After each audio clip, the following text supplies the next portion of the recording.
النهارده معايا فيديو ضرب نار، حرفيا ضرب نار وضرب شوم وضرب نبابيت وكل الضرب فيه. يعني فيديو مولع كده، خصوصا مع الحر ومع هتمشي جنب الفيديو كده تطهبج حرفيا. معانا لجنة شؤون اللاعبين وزيزو، ومعانا رد كمان اشرف عبد العزيز طبعا على مجلس لبيب او مجلس نادي الزمالك. ومعانا والد زيزو رد طبعا، وسعيد بقرار الحفظ او قرار ان الشكوى اتحفظت. ومعانا ممدوح عباس بر الوالدين بيجيب الخراب. ومعانا كمان فتوح في المحكمة، بلاوي هنشوفها. اوسكار رويز وتصريح فضيحة بيعمل يعني حاجه ما تعمل يعني اقول لك بيلخص لك الموسم بتاع الاهلي الصفري، بيلخص لك الموسم بتاع برضه نادي الزمالك وابراهيم نضاي، وما حصلش ابدا ابدا. السلام عليكم ورحمه الله وبركاته. في جدل رياضي جديد، لايك وشير واشتراك في القناه وفعل زر الجرس ليصلك كل جديد. بص، هنخلي اوسكار رويز وتصريحه الفضيحه عن اللي حصل، وابراهيم نضاي للاخر، مع فتوح طبعا هو في المحكمه للاخر. والله يمين الله انا ما بتجنى على اي تصريح في دول، انا بقول لك تصريحات نازله من ابجاجهم هم نفسها، هم اللي كاتبينها على صفحاتهم، يعني ما بتجناش نهي. انا بنقول لك خبر او بنقول لك تصريح. هعلق على حاجات، هعلق على حاجات، مش هعلق على حاجات، في حاجات مش هعلق عليها. اللي ليا فيه بعلق عليه، اللي ماليش فيه مش هعلق عليه. اولا، لجنة شؤون اللاعبين وزيزو. لجنة شؤون اللاعبين باتحاد الكرة تقرر رسميا حفظ شكوى زيزو ضد الزمالك، وحفظت كمان شكوى الزمالك ضد زيزو بعد موسم كامل او بعد سنة واكثر من سنة كمان. الاتحاد افتكر ان هو عنده قضية للاعيب عنده المفروض، او شؤون اللاعبين افتكرت ان في لعيب المفروض ان هو يكون ليه قضية. بص، ولا اقول لك نعدي شؤون اللاعبين والاتحاد، عشان كده كده لازم ولا بد ان هم كانوا يتحفظوا بعد الفتره دي كلها، ان هم يتحفظوا على الشكوى دي باي شكل من الاشكال، ومش هيقدر يحكموا النادي الزمالك ولا يحكموا الزمالك على زيزو حرفيا. وهيعملوا التحفظ عشان خاطر ان هي تتنقل لمرحله تانية، ويبقى هم فضوا دماغهم الوش، ولا ظلموا الزمالك ولا ظلموا زيزو، ولا جه ولا حد يقول لك مع الزمالك ولا حد يقول لك مع زيزو. في فتره ارض الزمالك بتنسحب، بترجع له ارض تانية، ديونه بتسدد، ما حدش بيقول له انت بتجيب منين ولا بتودي فين زي ما هما بيقولوا على النادي الاهلي المحاباه. لجنه شؤون لاعب بتوع السنه، وفي الاخر بتتحفظ لك على البتاع ان لازم، لازم حرفيا ان الزمالك يتنصف فيها. شطاره للزمالك، شطاره من الزملكاويه، شطاره للزمالك، شطاره لنادي الزمالك ان هو يعمل كده، ان هو عنده يد طويله. النادي الاهلي خارج بره القصه دي، الزمالك مع زيزو وزيزو مع الزمالك خارج بره القصه دي نهائي. بعد كده هنيجي لرد المحامي زيزو اللي هو الاستاذ اشرف عبد العزيز على مجلس لبيب. بيقول لهم يعني اول مره، اول تصريح ليه بيقول لهم ما يفعله البعض ان شكوى الزمالك تم حفظها أيضا ضد زيزو، وهو الأمر الذي يثبت أن الزمالك لا يحق له الحصول على أموال من اللاعب كما تردد. نستعد لتقديم استئناف على القرار أمام لجنة التظلمات للتمهيدا للتصعيد والاتجاه للمحكمة الرياضية الدولية، لكن نسلك الطرق القانونية في المقام الأول على المستوى المحلي. ده أول تصريح ليه. طيب، لما الدنيا ظبطت وبدأ الزياطين طبعا يقعدوا يشتموا في زيزو، ويقول راح حب يوضح لهم اكتر، حب يوضح لهم اكتر يا اخوانا، ما انت لازم تاخد حكم من شؤون اللاعبين في الاتحاد المصري عشان تبدا تعمل استئناف عليه، عشان بعد كده تروح للمحكمه الرياضيه. هي اللي هتفتت لك زي ما بتت لك في 19 لعيب او 20 لعيب في نادي الزمالك. ومجرد ما زيزو هيودي الورق بتاعه او العقد بتاعه هيوديه للمحكمة الرياضية هتحكم له، لان الزمالك شبهة هنا. انا اسف ان انا بقول لك كده، بس حرفيا شبهة هنا. اسم الزمالك على طول يتحكم في ثانية. طلع اشرف، الاستاذ اشرف عبد العزيز طلع وضح لهم تاني، فبيقول لهم يعني يقول لك لتاني مرة بتوضح لجماهيرك، وبكده بيقول لمجلس لبيب لجماهيرك إنك كسبت ونسيت إنك مقدم شكوى طالبت فيها بالآتي. هو بيقول لهم كده انتوا قدمتوا شكوى، انتوا عايزين تمخولوا الناس او تودوا الناس في جهة تانية ان شكوى زيزو اتحفظت خلاص، مع انك انت ناسي ان شكوتك برضه اتحفظت، معنى كده انك انت مالكش فلوس. واحد، إلزام اللاعب بسداد مبلغ 25 مليون جنيه فقط وقدره 25 مليون جنيه. اتنين، طلب الاطلاع على جواز سفر اللاعب أحمد مصطفى سيد زيزو للتأكد من حصوله على تأشيرة أمريكا والمستندات المقدمة للسفارة. تلاتة، توقيع عقوبة الإيقاف لمدة 6 أشهر على اللاعب أحمد مصطفى سيد زيزو. أربعة، توقيع غرامة مالية على اللاعب تتناسب مع عقده مع نادي الزمالك الذي يقدر بعشرات الملايين طبعا، للمادة 11 من لائحة شؤون اللاعبين بالاتحاد المصري لكرة القدم. توقيع عقوبة مالية على نادي الأهلي. شوف هو دخل النادي الأهلي، مع ان انت كل اللي انت قلته ده بلح، ده تلفه في قرطاس كده وتحطه في طيبة قلبك. ما علينا. احتفاظ النادي بحقه في التعويض. انت خسرت ولازم تعترف بكده. مع تحياتي، نرى سيادتكم بالاستئناف امام اتحاد الكرة حتى نلتقي امام الفيفا. على فكرة انا قدمت طلب لاتحاد الكرة بارسال حيثيات القرار اللي انا كسبته، اوعى الفرحة تنسيك الطلب ده. وطبعا بيضحك فيه.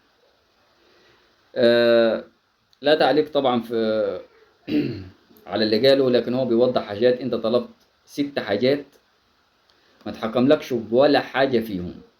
6 طلبات طالبهم، مفيش واحدة فيهم طلعت صح. مفيش واحدة طلعت صح.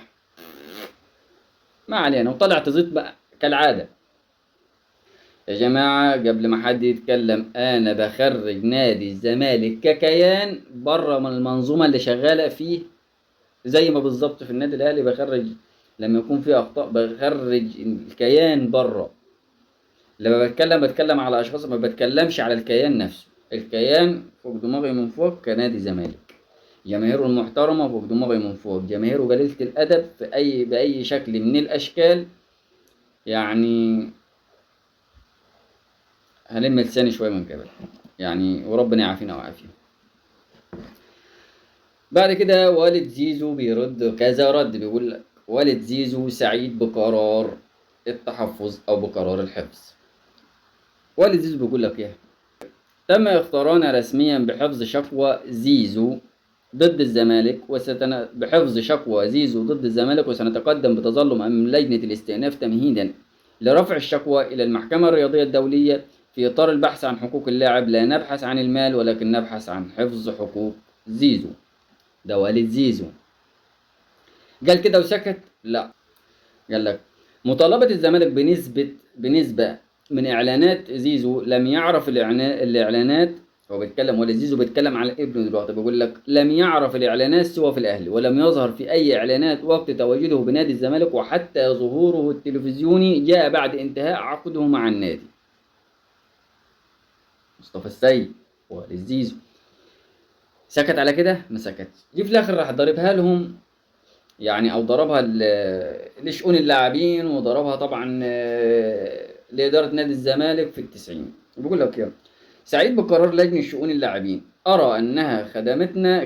كنا نريد هذا القرار من أجل التصعيد واللجوء للمحكمة الرياضية. حرفيا لما طلع مع الأستاذ أبو المعاطي زكي قال لك هل لو حكمت لجنة شؤون اللاعبين ان زيزو ياخد 100 مليون ولا 80 مليون، كان عندهم استطاعة ان هم يخلوا الزمالك يدفع؟ طبعا لا.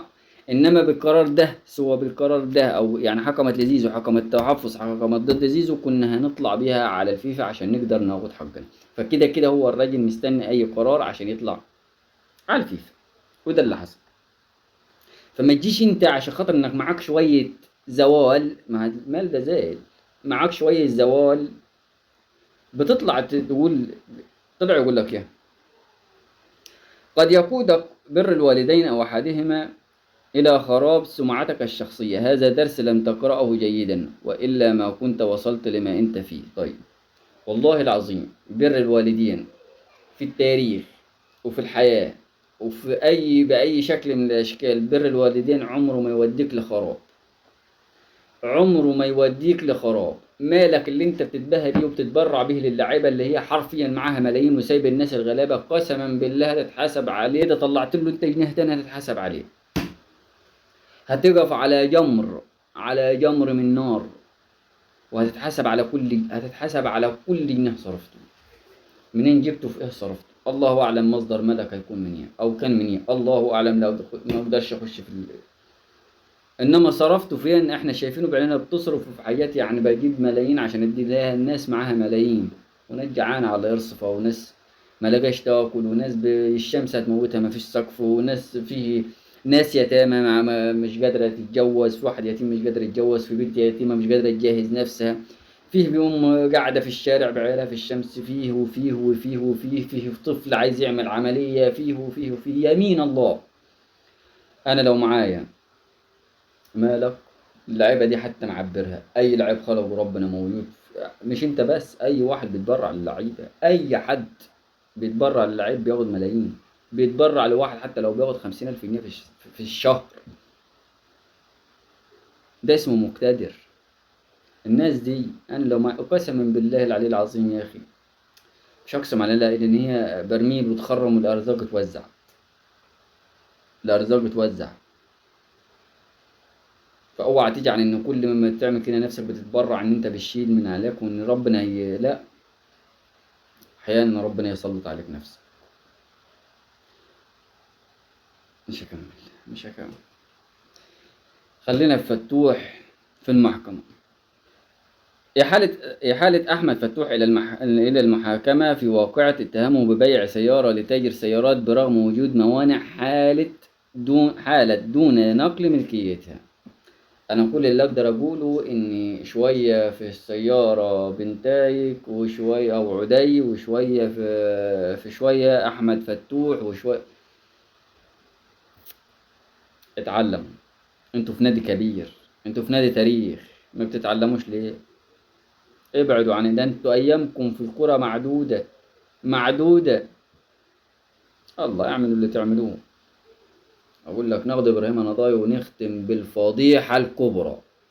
ابراهيم نضاي ما حصلش ابدا. ابراهيم نضاي بيقول لك في تصريح لم يحدث أي تواصل رسمي بيني وبين الزمالك أو اتفاق على جدولة مستحقاتي التي تقدر ب1,772,000 دولار و450,000 جنيه. انتوا عايزين تحلوا مشاكل ولا انا مش عارفكم بصراحة؟ عايزين تتواصلوا مع النادي، تتواصلوا مع اللاعب، حاولوا تحلوا. دي فضايح بتنزل لكم دي. ما هو ده بسبب ده اللي ممكن اساسا الفيفا نفسها تاخد قرارات لزيزو وتاخد قرارات لغيره من 20 ل 21 ايقاف، غير الايقافات اللي جايه. هتخش الموسم اللي جاي ما عندكش ولا صفقه داخله جديده، ومش هتخش الصفقه الجديده. يعني انت دخلت الصيف ده مش هتقدر تجيب صفقه، هتخش الشتاء مش هتقدر تجيب صفقه. ولو اي حصل اي شكوى تاني وراحت للفيفا وحكم فيها يجي لك تأديبي تاني، ايقاف تأديبي تاني. وهنا الاتحاد ما يقدرش يتدخل، لا اتحاد ولا ابو اتحاد ولا ابو تفه ده ابو ريده ولا مليون ابو ريده. نخش اوسكار رويز وتصريح فضيحه. اوسكار رويز طلع في تصريح بيقول لك يعني رئيس طبعا لجنة الحكام السابق اللي كان بيعين الحكام، اسمع جليع عشان خاطر ان انت لما تيجي تتكلم او لما تيجي تقول كلام او لما تيجي تناقش واحد زملكاوي عايز يناقشك في ان هو خد الدوري ورغم مش عارف ايه ورغم مش عارف ايه، هات له التصريح ده حطه له في وشه، الزجوه له كده، حطه له على الباب بتاعه عشان هو طالع وهو داخل يشوف. بيقول لك ايه؟ الجميع يهاجمني على مستوى التحكيم رغم انني كان لدي تعليمات بان الزمالك يجب ان يفوز بالدوري باي شكل من الاشكال. قفل اللعب. عمل جيم اوفر على طول. عمل يعني قطع ميه ونور على اي حد يتكلم بعدين. اي حد هيجي يقول لك بيجاملوا النادي الاهلي مش عارف بيجاملوا النادي الاهلي، جه عطاها لك عطاها لك في التسعينات، ده عطاها لك كعبيه جت في التسعين، ده فلسك يا عم. تعليمات. انت عارف حرفيا لما يجي له تعليمات اذا كانت من كبرات، اذا كانت من دوله، اذا كانت من الاتحاد. ايامها كان اشرف صبحي وزير الرياضة. من لازم الدوري بأي شكل من الأشكال ياخده الزمالك، بأي شكل من الأشكال. هتلقى جميع الفرق اللي لعبت قدام الزمالك من بداية الموسم لنهاية الموسم اتظلمت. هتلقى الزمالك من بداية الموسم، وهقول لك ليه. لمشاركة نادي ياخد الدوري، لمشاركة نادي الزمالك في بطولة دوري الأبطال، عشان خاطر إن هو يجيب له كم مليون دولار، من 2 مليون 3 مليون على حسب ما يقدر يكمل ويقدر يدفع، يقدر يمشي نفسه، عشان يقدر يساعد من الأول للآخر كده، يقدر يساعد نفسه. اللعبة اتقفلت بعد التصريح ده حرفيا.